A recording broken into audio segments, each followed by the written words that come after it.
Welcome, feel free to grab a snack and get comfortable. Today's topic is anxiety, specifically social anxiety. I want to start off with the differences between general anxiety disorder and social anxiety disorder. The difference is kind of subtle, but general anxiety disorder covers a broader range of topics, whereas social anxiety is more based on social performance, meeting new people, and being observed. There's also the occasional anxiety, which is more temporary and not as interfering with daily life. First question I have is, what does anxiety feel like? Anxiety can feel like you're trapped in a cage of judgment. It's also fearing the humiliation or shunning social expectations. There's constant worry about the little things and also judgment. With judgment, sometimes hearing comments can really affect your perception. Sometimes you're being judged while other times you're not, but you still feel like a constant judgment from people. What did social anxiety feel like as a child? I think as a child, I definitely had a good range of emotions. At times I would feel alone, and other times I was worrying about things that concerned my safety, or if I'm going to have enough water. Let's say they're passing out papers. If the teacher was missing a paper, I would be sitting there waiting for the teacher to notice. I think oftentimes I would get upset because I would feel overwhelmed, and I don't think I knew how to deal with what I was feeling. I often felt like wanting to avoid social situations. The perception that people have of me was definitely something I was constantly thinking about, because as I mentioned, you feel like you're being judged. One of the key things that I remember is that oftentimes people are more focused on themselves than on other people, so that also helps ease that type of worry. Other than being judged, it was also the perception of being perceived as rude. I feel like when you're not constantly communicating or joining in with what other people are doing, people tend to perceive you as rude or distant, possibly even cold. So I also feared that type of perception. In kindergarten, I made a friend. At the time, since I didn't communicate as much, it was definitely an accomplishment because I felt safe and I felt comfortable with this classmate. She was also someone that made me laugh, and I was able to have a good experience as well. Put aside my worries during those times and those moments. I remember I would whisper. Instead of napping, I would be whispering to her and we would be kind of like laughing about things. Unfortunately, at some point she had to leave her school. She ended up having an accident which left her paralyzed, and so she came back to our school, but she wasn't the same person. Must have been a hard time for her as well. I didn't really properly say goodbye, but it was a good memory despite, everything that happened. I don't blame her for the change because it's hard to imagine having to start over, learning how to live a different way that you're accustomed to. How did you cope with anxiety as a child? As a child, I think I wasn't even aware that that was what it was, and that's why I was constantly worried, constantly feeling, the fear of being observed.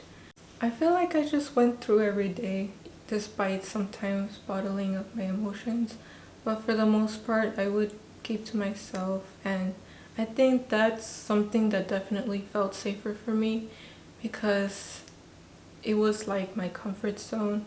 At other times, I would focus my energy on like hobbies, so drawing or spending time with my dogs, playing. I don't think I was coping with it well until middle school, so that's where I started getting therapy. That's where I started being able to write down things and learning this is what helps me combat this, and next time I'll do this. If I do start feeling tense, uneasy, overwhelmed, if I start feeling certain symptoms, then I know that I need to reassure myself, also tell myself that it's going to be okay, that I've got this, that I've been through this before, everything's gonna turn out fine. If it's helpful, I will take lavender essential oil, mints, gum, water, and chapstick. I think those are the main things if I need to bring anything with me. How did you hide or mask your anxiety? I smile. Even though sometimes that type of smile isn't a genuine happy smile, it's more of a I'm not sure what to do, but smiling helps. It helps it seem like I'm okay even when I'm not. As I got older, I hid my anxiety by hiding parts of myself. I feel like that's what felt safe, that's what felt comfortable. Sometimes I feel a bit hesitant to share my interests or to share things about myself.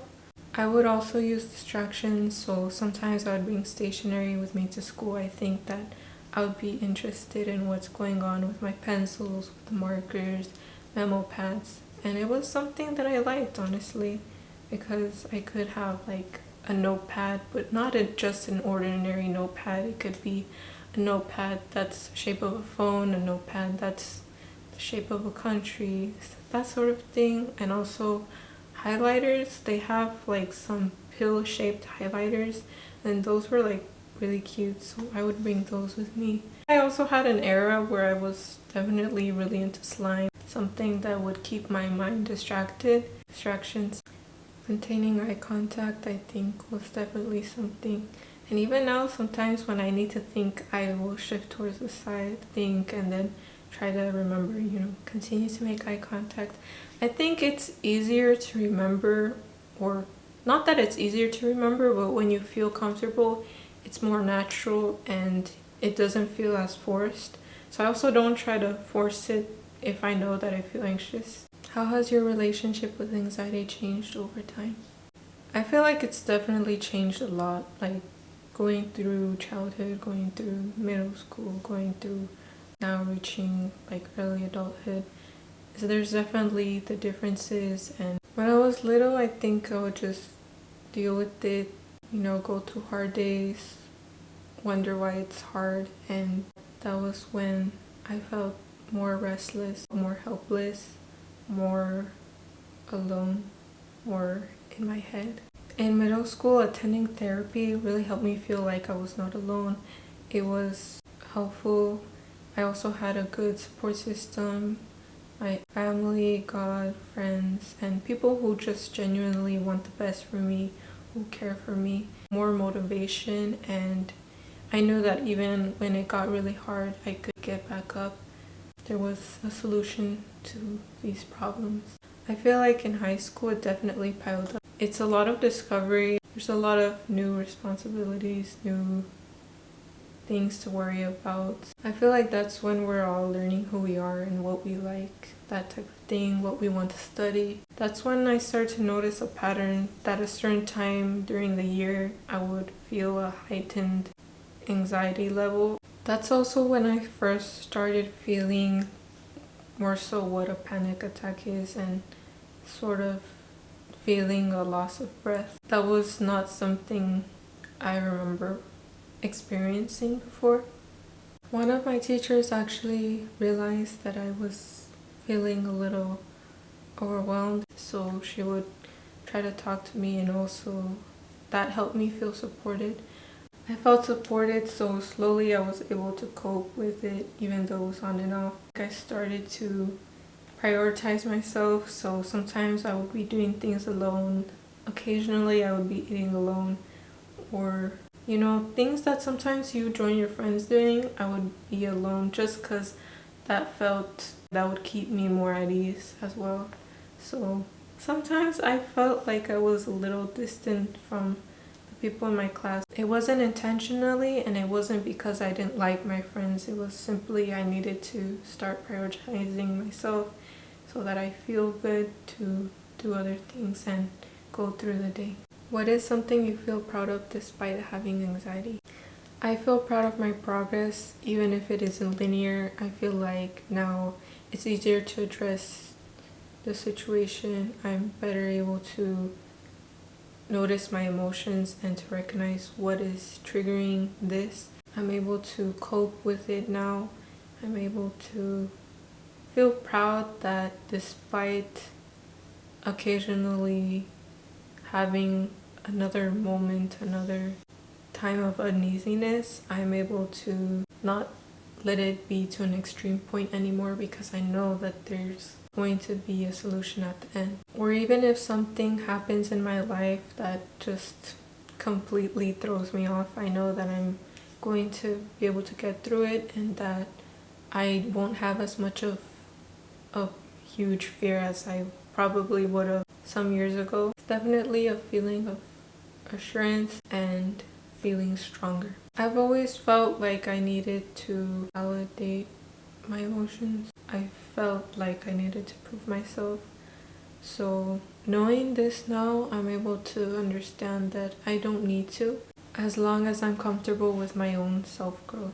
Whether people may feel this or that about whether it's valid or not is no longer my problem, because it's fine for everyone to have their own opinion, but at the end of the day, I need to be okay with myself and with my own accomplishments, because if I rely on other people to satisfy myself, then I'm never truly going to be satisfied, and I'm constantly going to be stuck in that sort of cycle.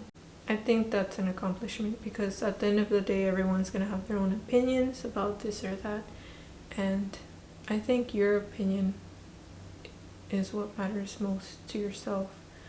So I accept that everyone's gonna have their own opinion. Whether it's yourself, a loved one, or someone you know that you are not alone. They're not alone. There's ways to deal with the situation, and it's going to be okay. Those are all the questions and replies that I have. Hope that you guys enjoyed this video, and hopefully you stayed to the end. If you have any other questions or any other topics you think would be interesting or that you would want me to cover, if I don't know them really well, I could possibly think of another way to film it. I feel like for the most part I'm able to cover these topics like anxiety, selective mutism, and also if you're interested in depression, or I'm not so sure about the other ones, but I'll try my best. Thank you for watching.